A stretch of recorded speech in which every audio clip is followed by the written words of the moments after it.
ইসলামী ছাত্র শিবির কোনো girlfriend boyfriend তৈরি করে না। ইসলামী ছাত্র শিবির শিক্ষা প্রতিষ্ঠানে ভাই এবং বোন তৈরি করে, মাঝখানে ইসলামের দেয়াল তৈরি করে একটা সুরক্ষা দিয়ে দিতে চায়।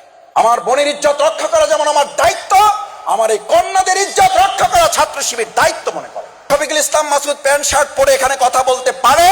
এখনই জোহর নামাজের আজান হবে, টুপি ছাড়া অথবা টুপি সহ এই পটুয়াখালীর সবচেয়ে বড় মসজিদে দাঁড়িয়ে সালাতুল জোহরের ইমামতি করার যোগ্যতা ছাত্র শিবির তৈরি করে দিতে পারে।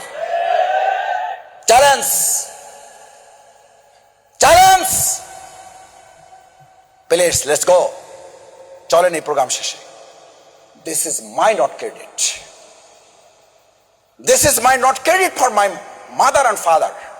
আমি আমার বাবা মার প্রতি কৃতজ্ঞ যে তারা আমাকে 20টা ওয়ার্ডিং গোল করে বাইন্দা তারপর বলতো শিবিরের কাছে যাও। এই পটুয়াখালী, এটাকে ট্রেনিং সেন্টার বলা হতো, ট্রেনিং টিস কি স্কুল বলা হতো, টিটি। ক্লাস 9-এ পড়া থাকতে ডোনাবেন স্কুলে এসে আমার বাবা মা এইরকম গোল 20টা ওয়ার্ডিং বাইন্দা গোল করে দিত যে তোমার মাদ্রাসা তোমাকে ইসলাম শেখাবে। আর ছাত্র শিবির যা পেয়েছি, যা যতটুকু জেনেছি, এই ছাত্র শিবির তোমাকে জান্নাত উপযোগী মানুষ বানিয়ে দেবে। যাও যাও, গো টু শিবির। আমার মা আমার বাবার পকেট থেকে টাকা চুরি করে, এখানে কোন মা আছেন বাবার কাছ থেকে টাকা চুরি করেন আমি জানি না, আমার মাকে আমি চুরি করতে দেখছি। চুরি করা মানে বুঝেন, আগে নিয়ে দিত পরে বলতো, বলছে ছেলেকে তো তুমি দিবা না, চাইলে তো দিতা না, দিলেও তো সময় লাগতো, অত সময় আমারও নয় তোমার ছেলেরও নয়। নিয়ে দিছি, তারে 200 টাকা দিছি, শিবিরে লাগবে, ওখানে তার ইয়া দিতে হবে, ডেলিগেট ফি জমা দিতে হবে। তোমার ছেলে যাইতে চায় নাই, তোমার পক্ষ থেকে আমি 200 টাকা দিয়ে তারে পাঠিয়ে দিচ্ছি, মাফ করলে করো, না হলে নাই। আমার মায়ের কথা শুনে বলছি। এই মাকে বলা হয়েছে please give me good mother, I will give you a good nation. আমাকে ভালো মা দাও, আমি একটা ভালো জাতি, একটা ভালো দেশ, একটা ভালো রাষ্ট্র উপহার দেব। আমার মায়েরা যারা, আমার কন্যারা যারা আছো, এরকম একটা ভালো মা হওয়ার জন্য ইসলামী ছাত্র শিবির তোমাকে আজকে সিদ্ধান্ত নিতে অনুরোধ করছে।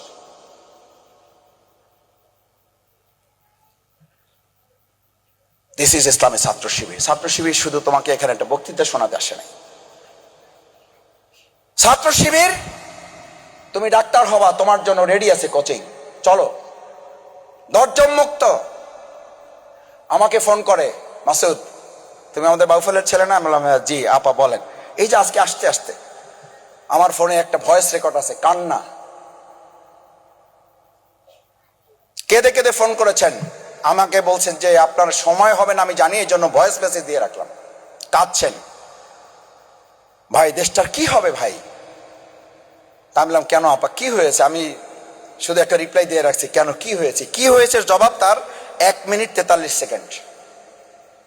ভাই আমাদের কোনো উপায় নেই, আমরা শেষ। এই যে শেষ, সব জায়গার মেসেজ, সব জায়গার মেসেজ শেষ।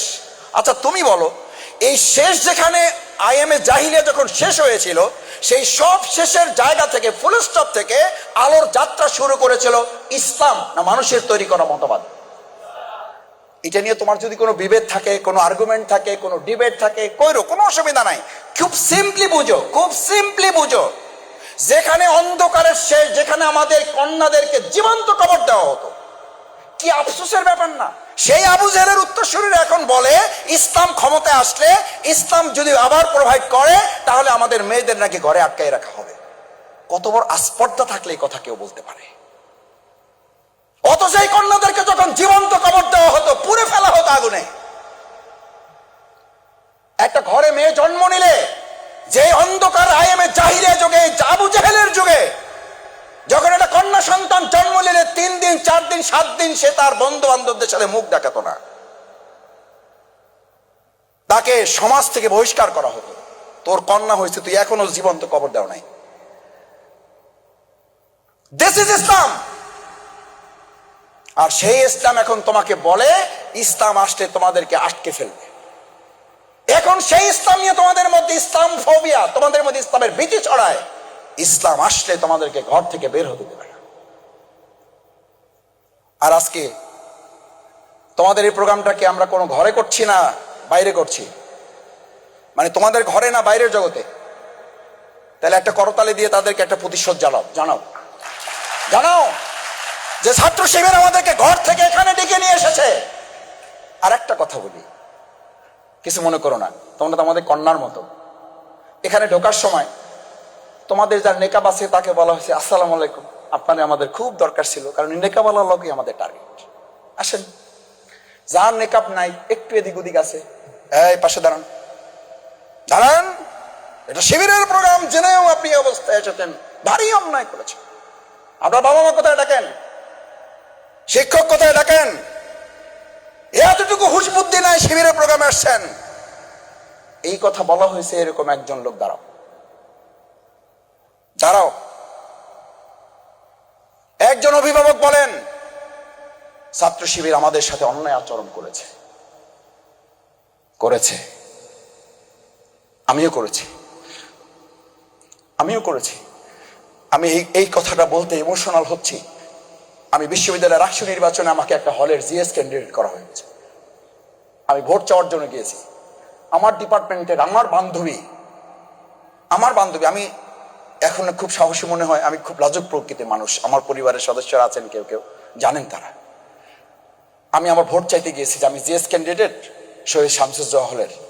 তো এরকম নিচের দিকে তাকায় কথা বলতেছি, তো এই তুমি মাসুদ না? বললাম জি আপা, আমি মাসুদ। তো কি হয়েছে কি? ওই যে আমি তো জিএস নির্বাচন করব, একটু আমার জন্য দোয়া করবা আর আমার একটু ভোট দিবা। বলছে মাথা জাগাইলাম। বলছে এখন কি করবো? বলছে তাকাও আমার দিকে। বললাম আপা, এটা তো আমাদের শিবির থেকে নিষেধ করা আছে। এটা যদি কেউ দেখে তাহলে আমার সাথীপদ থাকবে না। বলছে তাই নাকি? এটা তো আমাদের বলা আছে। আমি বললাম জি আপা, এটা বলা আছে। বলছে তাহলে ভোট নেবে কি করে? আমি বললাম এই যে ভোট চাই দিচ্ছি আপনাকে, শরীয়তের সীমা যেন লঙ্ঘন না হয়। কারণ এটা তো শুধু শিবিরের নির্দেশ নেই, এটা আল্লাহ রসুলের নির্দেশ। একবার কারো দিকে আমাদের বোনদের, আমাদের মায়েদের, এরকম যারা কন্যা সন্তান তাদের দিকে যারা শরীয়তের দৃষ্টিতে তার জন্য জায়েজ নেই, একবার তাকালে আল্লাহ মাফ করবেন। দ্বিতীয়বার তাকানোটা মাফ করবেন না, শুধু বলা হয় যে ওই যে তাকানোটা শফিকুল ইসলাম মাসুদের না, তাকানোটা ইবলিসের। কার? আচ্ছা, এটা জামাতের কথা, এটা শিবিরের কথা। কার কথা? প্রিয়নবী মুহাম্মদুর। আচ্ছা, এইরকম ইবলিস ঢাকায় আছে, পটুয়াখালীতে তো নাই। যে একবার তাকানোর পর দুইবার তাকানোর মতো আল্লাহর ওলি এই সমাজে আর পাওয়া যাবে না। শুধু একবার কোন রকম তাকায়, আর চোখ ফিরায় না, কারণ একবার যায়। চোখ ফালাও না কেন? ফালাই এরপর কি করবো? এরপর তো ইবলিস হয়ে যাবো। একবার যেমন তাকান দিছে, ওর মধ্যে যে ইবলিস ঢুকে গেছে, ওই হুঁশার তার নাই।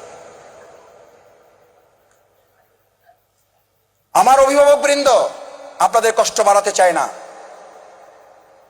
বাংলাদেশ ইসলামী ছাত্র শিবিরে ইবলিসপনা থেকে একজন যুবককে বাঁচানোর জন্য আমাকে যখন এই কথা বলেছে, আমি যখন বললাম আপা, আমি যদি আপনার দিকে তাকাই, আমি আপনার ভোট নেব না, আমি আপনার ইজ্জত নেব। আমার এটা ভিডিও ক্লিপে ভাইরাল কথা আছে।